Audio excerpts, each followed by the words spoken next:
وعلیکم السلام ورحمۃ اللہ وبرکاتہ۔ محترم بھائی کا سوال ہے کہ خطیب ممبر پہ بیٹھ جائے تو اس کے بعد جو آئیں گے تو ان کو زور کا ثواب ہوگا، جو پہلے پہلے آئیں گے ان کو جمعے کا ثواب ہوگا۔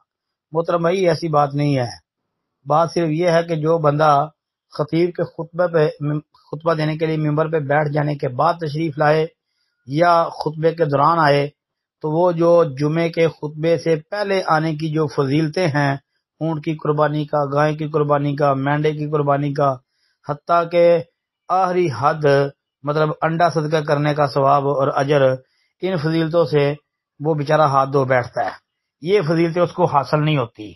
باقی جو خطیب کے خطبہ دینے کے لیے ممبر پہ بیٹھنے کے بعد آتا ہے تو وہ ان فضیلتوں سے محروم ہو جاتا ہے، رجسٹرڈ میں اس کا نام نہیں آتا۔ ہاں، باقی یہ نہیں کہہ سکتے کہ اس کو جمعے کا ثواب نہیں ملے گا۔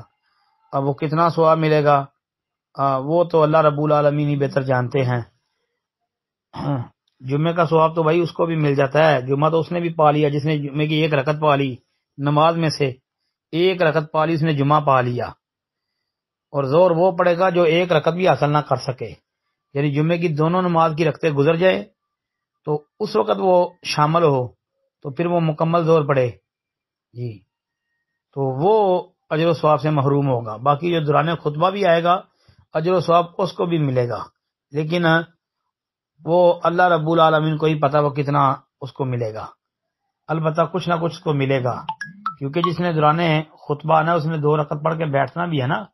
اور پھر نبی علیہ الصلوۃ والسلام کی زندگی میں ایک واقعہ میرے علم کے اندر ہے کہ ایک ہی واقعہ ملتا ہے کہ ایک صحابی دوران خطبہ مسجد کے اندر آیا جی، دوران خطبہ مسجد میں آیا، آ کے بیٹھ گیا۔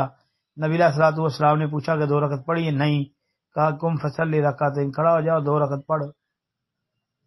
تو مطلب ایک آدمی کے متعلق یہ واقعہ ملتا ہے۔ السلام علیکم ورحمۃ اللہ وبرکاتہ۔